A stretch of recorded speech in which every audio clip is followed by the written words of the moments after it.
Halo semuanya, selamat bertemu kembali dengan saya Profesor Moses Laksono Singgih. Kali ini saya akan menjelaskan belajar di program Doktor Teknik Industri apakah bisa cepat lulus. Karena saya mendengar rumor bahwa belajar di program Doktor Teknik Industri itu sangat lama gitu ya. Kita akan melihat bahwa ada 5 bidang konsentrasi di Teknik Industri ITS, bidang rekayasa dan manajemen sistem manufaktur, rekayasa optimasi sistem industri, yang ketiga logistik dan manajemen rantai pasok, yang keempat rekayasa faktor manusia dan keselamatan kerja, yang kelima manajemen rekayasa. Bidang saya adalah di lab sistem manufaktur dan bidangnya adalah rekayasa dan manajemen sistem manufaktur atau bahasa Inggrisnya Manufacturing Systems, Engineering and Management. Secara spesifik bidang saya adalah Productivity and Quality in Smart Manufacturing Systems. Saat ini ada 4 mahasiswi yang sedang mengerjakan disertasi tentang Smart Manufacturing Systems. Data publikasi saya bisa dilihat di smartmoses.com/publications. Nah, kecepatan lulus program doktor itu tergantung dari kemampuan promotor dan kemampuan mahasiswa. Mahasiswa yang dinyatakan lulus tes berarti secara akademis kualitasnya sudah bagus. Demikian juga promotor yang berhak membimbing adalah promotor yang mampu. Yang kedua adalah ketersediaan referensi. ITS telah menyediakan referensi yang cukup untuk mengakses jurnal-jurnal internasional, baik dari Science Direct, Emerald, dan lain-lain. Yang ketiga, hubungan antara promotor dan mahasiswa atau mahasiswi. Nah, ini perlu dijaga karena hubungan yang tidak baik akibatnya akan lama karena tidak bisa berkomunikasi dengan lancar. Waktu yang disediakan oleh mahasiswa. Ada mahasiswa yang santai-santai mengerjakan program doktor disambi dengan mengerjakan yang lain gitu ya. Yaitu yang artinya waktunya mahasiswa sedikit. Waktu yang disediakan oleh promotor. Untuk mahasiswa saya mengusulkan atau menyetujui mahasiswa mengirimkan file 24/7, artinya 24 jam dalam 7 hari. Artinya setiap saat mahasiswa saya harapkan mengirimkan file. Kalau dia sudah selesai, jangan ditunda, segera mengirimkan file pada saya. Dan lead time-nya 3 hari, artinya kalau 3 hari belum saya balas, mungkin saya ada apa-apa, karena itu diingatkan. Mungkin WhatsApp-nya sudah tertumpuk dengan yang lain-lain. Biasanya 1 hari sudah saya balas. Iya. Marilah kita dengarkan testimoni dari alumni program Doktor Teknik Industri ITS yang lulusan paling senior, artinya paling tua di periode September 2023. Meskipun dia lulus tepat waktu 6 semester, dia mendapatkan izin belajar. Artinya masih mengajar full gitu ya. Dan meskipun paling senior izin belajar, lulusnya cum laude dan tepat waktu 6 semester. Marilah kita dengarkan testimoni dari Pak Joko yang lulus 6 semester.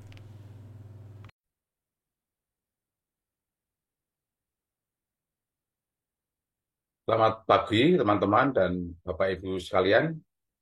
Perkenalkan, nama saya Joko Mulyono. Saya alumni dari program Doktor Teknik Sistem dan Industri ITS Surabaya. Saya akan sharing pada kesempatan kali ini tentang bagaimana menyelesaikan studi program doktor selama 6 semester.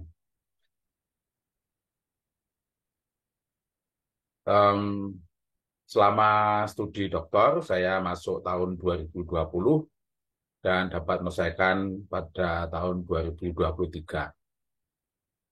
Ada beberapa hal yang menurut saya berpengaruh terhadap waktu penyelesaian eh, studi doktoral saya selama 3 tahun atau 6 semester. Yang pertama adalah berkaitan dengan topik penelitian, yang kedua berkaitan dengan persistensi, lalu manajemen waktu dan support system. Saya akan sharing keempat hal ini secara lebih detail. Eh, yang pertama berkaitan dengan topik penelitian. Tentu untuk bisa menyelesaikan studi doktor ya dengan eh, belajar yang bekerja mandiri, tentu topik penelitian yang kita pilih itu harus disesuaikan dengan keahlian kita. Sehingga kita punya basic, punya dasar yang kuat dalam melakukan penelitian selama menempuh program studi doktor. Jadi jangan sampai kita punya keahlian apa, lalu penelitiannya berbeda gitu. Yang kedua, tentu juga harus kita sesuaikan dengan tingkat kesulitan. Jadi tujuan kita studi dokter itu kan untuk menyelesaikan studi. Jadi sesuaikan dengan batas waktu yang ditentukan. Tentu dokter ini adalah eh, kurikulumnya adalah 3 tahun, maka tingkat kesulitan kita atau penelitian kita, tingkat kesulitannya kita sesuaikan. Jangan sampai penelitian kita bagus, tetapi tidak bisa diselesaikan dengan 4 waktu. Lalu yang berikutnya, ini sangat penting karena kita akan melakukan penelitian tentu dengan membutuhkan data-data yang harus kita kumpulkan nanti dalam rangka penyelesaian studi. Maka pada waktu menentukan topik penelitian, kita juga harus mempertimbangkan ketersediaan data. Ya, harus mempertimbangkan ketersediaan data. Jangan sampai topik penelitian kita sudah tentukan, lalu dalam perjalanan kita kesulitan memperoleh data. Jadi ini penting supaya kita tidak kesulitan di tengah jalan. Kemudian yang keempat adalah pada awal semester, Bapak Ibu, teman-teman sekalian, harus sudah firm topik penelitiannya, harus sudah firm judulnya.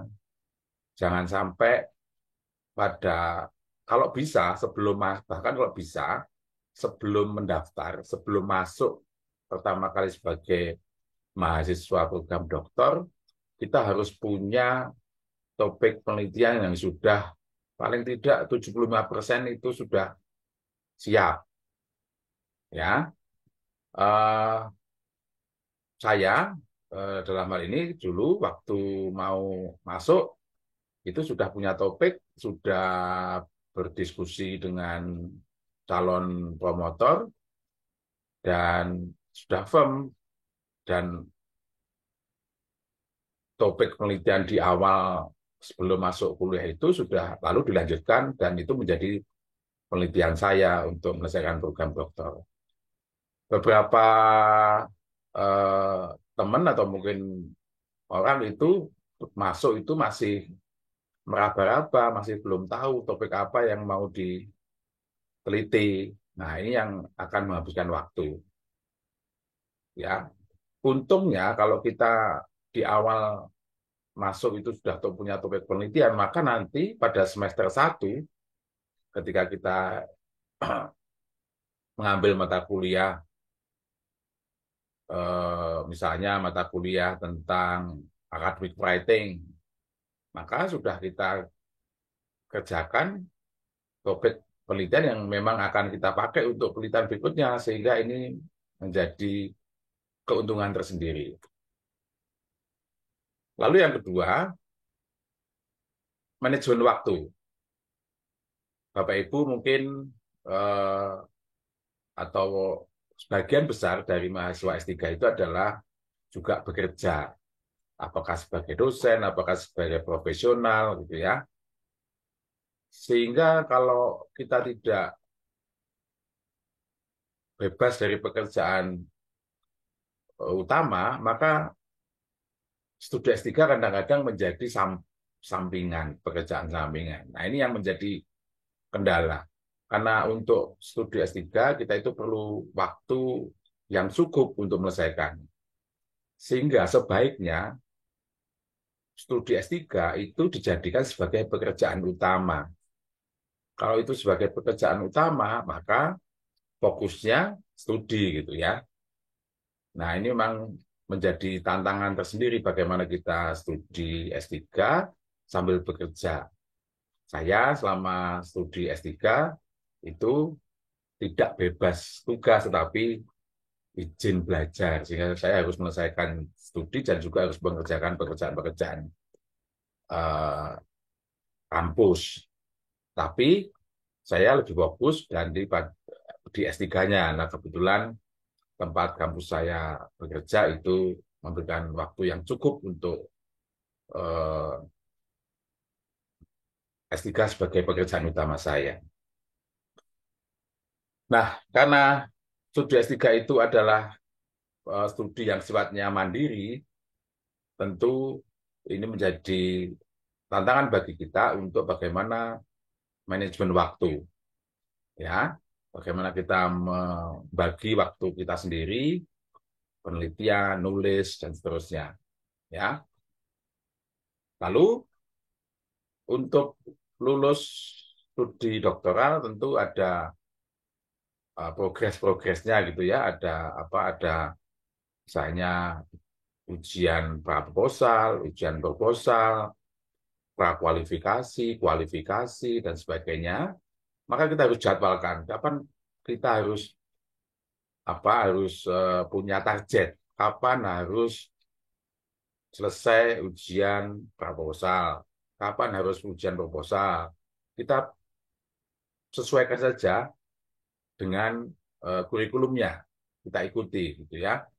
Jadi itu sebagai panduan. Kita ikuti aja waktu ujiannya kapan dan itu diusahakan tepat begitu. Selain itu juga harus dipertimbangkan kapan kita waktunya publikasi. Seperti saya studi, maka uh, publikasinya harus 3 international conference dan 1 jurnal, maka harus juga kita jadwalkan kapan kita akan conference, kapan harus submit publikasi, terutama untuk publikasi jurnal, karena waktunya, maksud saya waktu kita submit sampai dengan revisi, sampai dengan publish, itu kadang-kadang tidak predictable, bisa tidak prediksi. Maka sebaiknya kita harus mengirimkan publikasi itu ya secepatnya, begitu ada bahan hasil penelitian yang bisa kita publish, segera saja kita publish. Ya. Lalu yang berikutnya adalah persisten. Bapak Ibu dan teman-teman, memang banyak tantangan dalam melakukan dalam menempuh program studi doktor. Tapi tantangan, kesulitan itu ya ya harus dihadapi gitu ya. Pasti ada sedikit banyak, pasti akan menemui ya kesulitan berkaitan dengan penelitian itu sendiri, kesulitan dengan eh, pekerjaan kita yang lain, kesulitan mencari data, kesulitan metodologi yang kita gunakan, ya itu harus kita hadapi dan harus tetap jalan terus, gitu ya. Karena pasti ada way out-nya, pasti ada jalan keluarnya, ya. Jangan sampai menyerah, ya. Eh, semua ada pengorbanannya, ya. Kemudian yang perlu diperhatikan, Bapak Ibu, em, seberapa berat kesulitan yang kita hadapi, maka penelitian kita itu harus ada progresnya. Pastikan bahwa setiap saat harus ada progres. Baik itu progres yang sekecil apapun itu sangat berarti. Ya, jangan biarkan kita tidak ada progres. Hanya bulan ini harus ada progres apa gitu ya. Semester ini harus ada progres apa. Bapak Ibu harus mentargetkan itu ya. Um, Kalau saya kemarin bahwa setiap eh, bulan itu harus ada progres ya. Saya punya catatan kapan saya harus mengerjakan ini, kapan saya harus mengumpulkan data, kapan saya harus menganalisa data, itu saya catat dan harus ada progresnya gitu ya. Lalu yang berikutnya adalah eh, ya studi S3 itu kan seperti sebuah journey gitu ya, sebuah perjalanan gitu ya. Maka perjalanan itu tidak bisa kita sendiri. Pasti ada support system yang mempengaruhi kita gitu ya, mulai ke kecepatan kita dalam menyelesaikan ya. Tidak boleh sendiri. Maka keluarga itu penting ya. Support dari keluarga itu penting. Ibu yang sudah punya istri, maka support istri itu penting gitu ya. Yang sudah punya anak, ya anak itu juga akan bisa mensupport kita ya. Mungkin juga rekan kerja ya. Kita buat suatu hubungan yang baik dengan rekan kerja waktu kita mungkin kerja di kantor kita gitu ya. Dan yang juga penting adalah rekan kuliah. Selama kuliah kita perlu informasi, perlu apa ya, diskusi, perlu sharing tentang topik kita, perlu sharing tentang bagaimana apa uh, melakukan penelitian gitu ya. Dan juga support-support dari kampus. Misalnya di kampus itu menyelenggarakan berbagai macam kegiatan yang mendukung kita dalam menyelesaikan studi. Misalnya bagaimana apa uh, workshop, bagaimana membuat uh, artikel, bagaimana submit artikel ke jurnal, gitu. Itu kita manfaatkan. Dan yang tidak kalah penting dan sangat mendukung itu adalah promotor dan co-promotor. Kebetulan saya mendapatkan promotor yang sangat suportif, ya, sangat mendukung, sangat apa ya, care, peduli terhadap saya. Jadi kalau kita udah lama nggak ada progres, begitu beliau mengingatkan. Ya ini sangat mendukung, maka kita harus apa ya, harus mendapatkan atau memilih promotor yang sesuai dengan topik penelitian kita, bangun komunikasi, gitu ya. Jangan takut untuk bertemu. Kadang ada teman yang kalau mau ketemu promotor itu takut karena nanti tanya-tanyain. Justru ketakutan itu akan menghambat kita. Justru kalau kita ketemu, diskusi, maka akan mendukung dan akan apa ya, memberikan way out, jalan keluar jika kita stuck dalam melakukan penelitian. Nah, dengan empat hal itu, maka eh, pada wisuda yang periode wisuda kemarin, saya termasuk mahasiswa yang paling senior, lulusan yang paling senior. Jadi dinobatkan sebagai lulusan tertua dengan umur 53 tahun 5 bulan. Tapi saya bangga karena walaupun saya tertua, saya bisa menunjukkan bahwa saya bisa menyelesaikan studi dengan predikat cum laude. Itu Bapak Ibu, teman-teman yang bisa saya sharing, mudah-mudahan menjadi motivasi menjadi eh, apa ya, menjadi inspirasi bagi Bapak Ibu untuk dengan semangat bisa menyelesaikan studi dengan tepat waktu dan sukses untuk kedepannya.